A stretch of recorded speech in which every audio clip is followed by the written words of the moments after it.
আরে আরে তুমি ডায়মন্ড দিলে জাদু পানি দেবে? এই নাও, তোমাকে আমি একটা ডায়মন্ড দিচ্ছি, এবার জাদু পানি দিয়ে দাও। আরে বাস, এই তো আমার পাটা ঠিক হয়ে গেছে জাদু পানি খেয়ে। হুররে, আমার তো খুব মজা লাগতেছে। আরে দাদু ভাই, তুমি আমার একটু জাদু পানি দিবে? আমার কাছে কোনো টাকা নেই। আরে হ্যাঁ হ্যাঁ, এই নাও, তুমি জাদু পানি খেয়ে নাও। আরে বাস, এই তো আমার চোখটা ভালো হয়ে গেছে, আমার তো অনেক মজা লাগতেছে। সৃষ্টিকর্তা তোমার ভালো করুক। আরে আরে আপু, আমার কাছে কোনো ডায়মন্ড নেই, তুমি কি আমার একটু জাদু পানি দেবা? আরে হ্যাঁ অবশ্যই, এই নাও না, তুমি পানি খেয়ে নাও। আরে বাস, এই তো আমার পাটা ঠিক হয়ে গেছে। কিন্তু এ কি?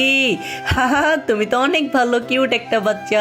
কিন্তু এটা আমি কি করলাম? আমার তো মালিক আজকে আমারে মেরেই ফেলবে যদি ডায়মন্ড এসে না পায়, আর যদি দেখে যে এতটুকু পানি ফুরিয়ে গেছে।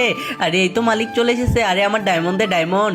আরে কি, এতটুকু সময় মাত্র একটা ডায়মন্ড, আর সব পানি কোথায় গেল? শালা ফকিনি, আজকে তো তোরে আমি মেরেই ফেলবো, একদম মেরে ফেলবো। বন্ধুরা, তারপরে কি হয়েছিল?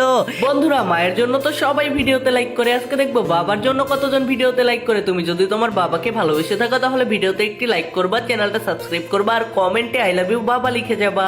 আরে তুই কাকে মারতে এসেছিস? সেই কিউট বাচ্চাটিকে যে এত ভালো কাজ করেছে।